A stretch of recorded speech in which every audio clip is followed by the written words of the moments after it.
पोषण की class YouTube channel. आप सभी का आज की इस वीडियो में एक बार फिर से बहुत बहुत स्वागत है।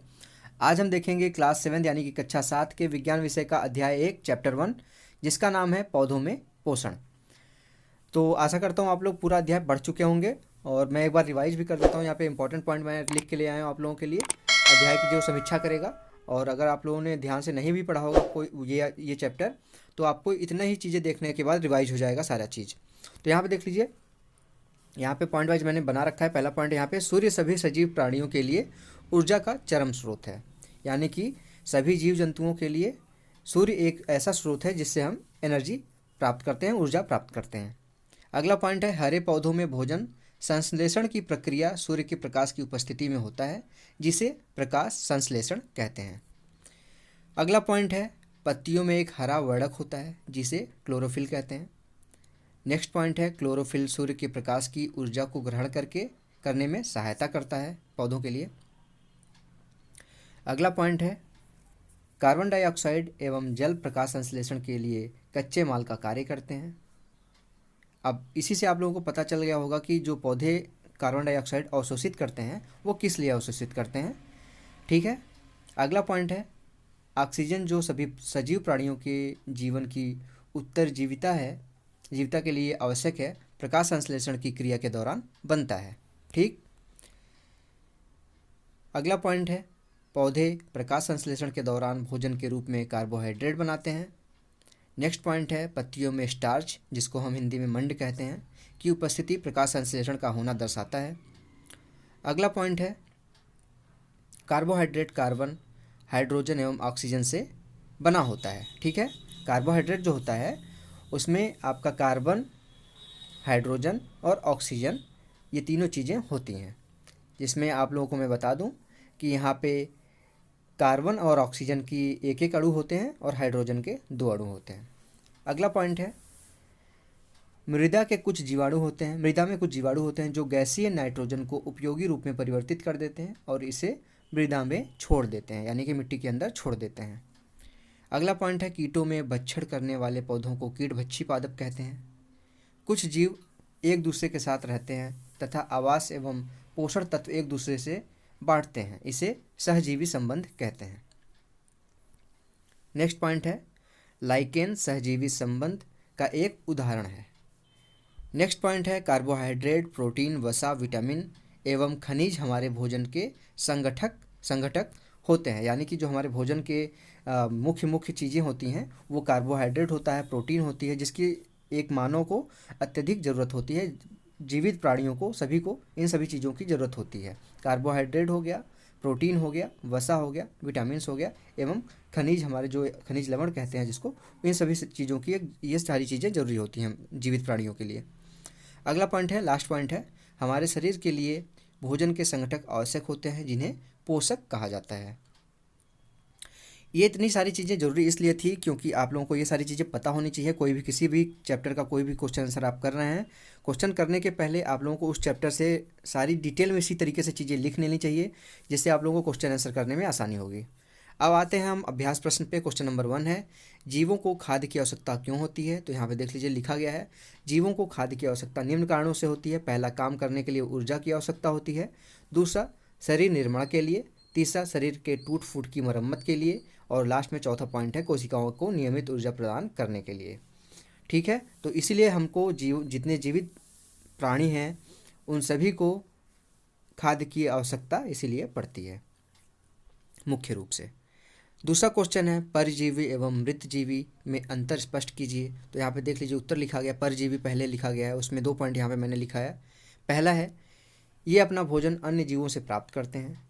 ठीक है। जिस तरीके से नाम ये दर्शा रहा है परजीवी, उसी तरीके से यहाँ पे उनका कार्य भी है।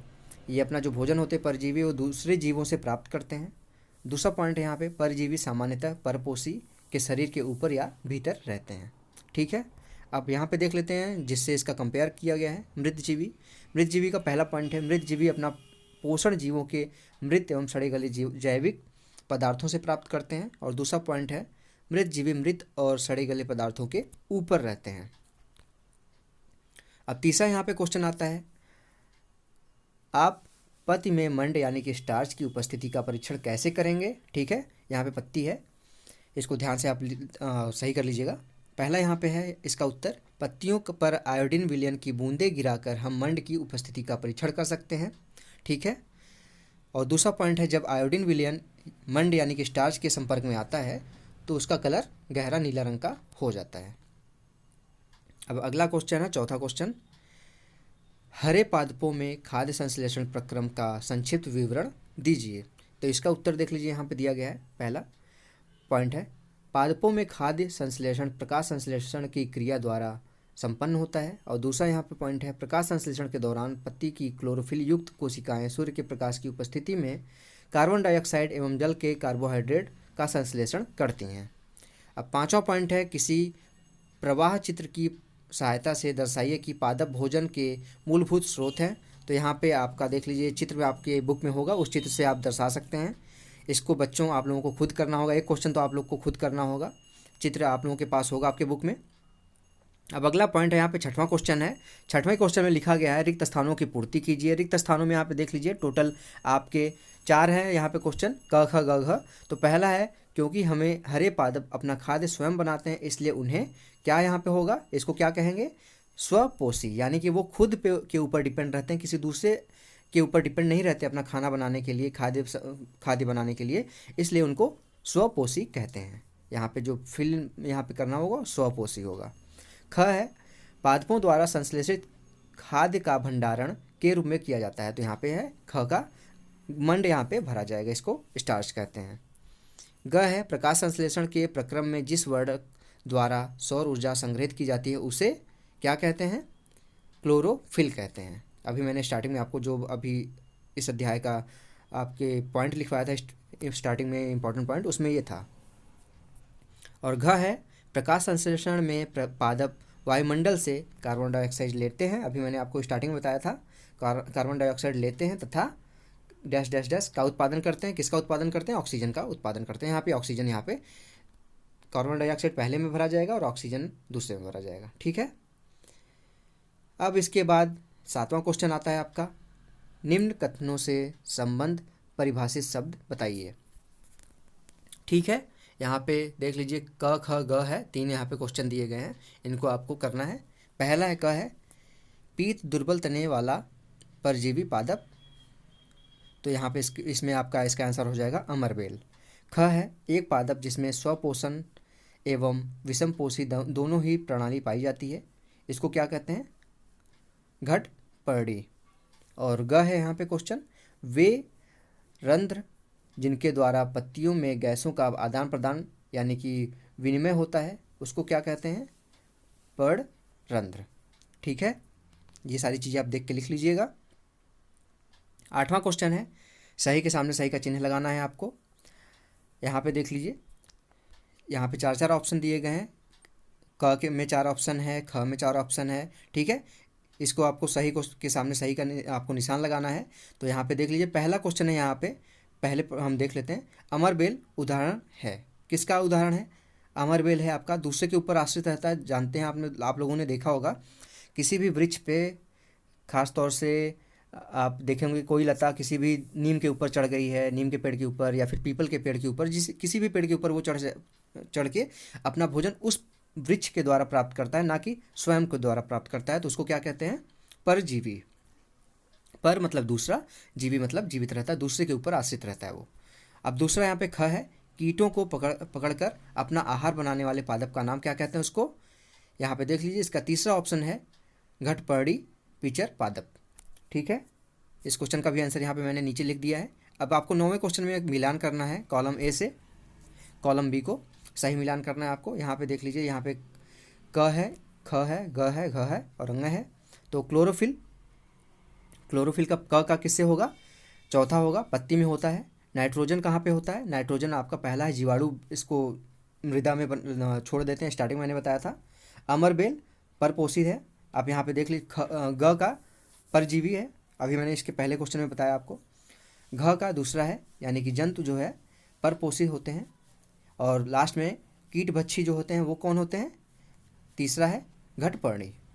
यहाँ पे मैंने नीचे आंसर भी लिख दिया है, क का चौथा, ख का पहला, ग का पांचवा, घ का दूसरा और अंग का तीसरा।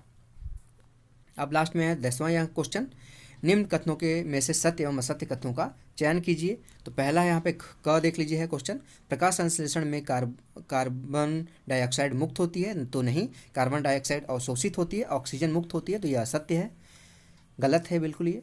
ख है ऐसे पादप जो अपना भोजन स्वयं संश्लेषित करते हैं मृत जीवी कहलाते हैं, तो ये भी असत्य है।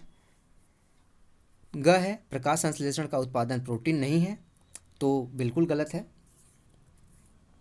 ये बिल्कुल। तो ये मतलब ये जो कह रहा है वो सही होगा। यहाँ पे प्रोटीन है अगर लिख देता तो ये असत्य हो जाता, यहाँ पे प्रोटीन नहीं है लिखा तो ये सत्य है, क्योंकि जो प्रकाश संश्लेषण का उत्पादन होता है वो मंड होता है, स्टार्च होता है। घ है प्रकाश संश्लेषण में सौर ऊर्जा के रासायनिक ऊर्जा में रूपांतरित किया जाता है, तो ये भी सत्य है। प्रकाश संश्लेषण में सौर ऊर्जा को हम रासायनिक ऊर्जा में रूपांतरण करते हैं, उसका पेड़ पौधे करते हैं उसका। 11वें नंबर का क्वेश्चन है, 11वें नंबर का क्वेश्चन है, पादप के किस भाग द्वारा प्रकाश संश्लेषण हेतु वायु में कार्बन डाइऑक्साइड ली जाती है? तो यहाँ पे देख लीजिए रंध्र है इसका सही आंसर, ख है इसका, रंध्र के द्वारा प्रकाश संश्लेषण के द्वारा वायु कार्बन डाइऑक्साइड ली जाती है। वायुमंडल से मुख्यतः जिस भाग द्वारा पादप कार्बन डाइऑक्साइड प्राप्त करते हैं वह है, तो उसका देख लीजिए यहाँ पे घ है इसका आंसर, पत्तियों के द्वारा। आप यहाँ पे लास्ट में यहाँ पे आपका खत्म हो गया ये क्वेश्चन। तो आशा करता हूँ आप लोगों को आज की वीडियो पसंद आई होगी। अगर आप लोगों को आज की वीडियो पसंद आई है तो प्लीज़ इस वीडियो को लाइक करिएगा दोस्तों, और ऐसे ढेर सारी वीडियोज़ के लिए रोशन की क्लास यूट्यूब चैनल को सब्सक्राइब कर लीजिए और साथ ही साथ बेल आइकन को दबा लीजिए, जिससे मैं आप लोगों के लिए कोई वीडियो यहाँ पे अपलोड करता हूँ तो उसकी नोटिफिकेशन आप तक पहुँच जाए। तो फ्रेंड्स मिलते हैं नेक्स्ट वीडियो में, तब तक के लिए आप लोगों का बहुत बहुत धन्यवाद। जय हिंद, वंदे मातरम।